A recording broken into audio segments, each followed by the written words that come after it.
நான் உன்னை மறந்த செய்தி மறந்து விட்டேன். ஏன் இன்று குளிக்கும் போது நினைத்துக் கொண்டேன். கண் மூடி சாயும் பொழுதிலும் உன் கண்கள் கண் முன்பு தோன்றி மறைவதேன்? ஏன் ஏன் ஏன்? நீ என்னை கேட்ட போது காதல் இல்லை, நான் காதல் உற்ற போது நீயும் இல்லை.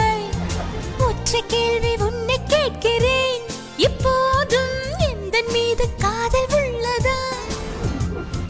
ஹார்மோன்களின் சத்தம் கேட்குதே உன் காதிலே என்று கேட்கும் இந்த சத்தம் உன்னை நினைக்கவே நொடிகள் போதுமே, உன்னை மறக்கவே யுகங்களாகுமே.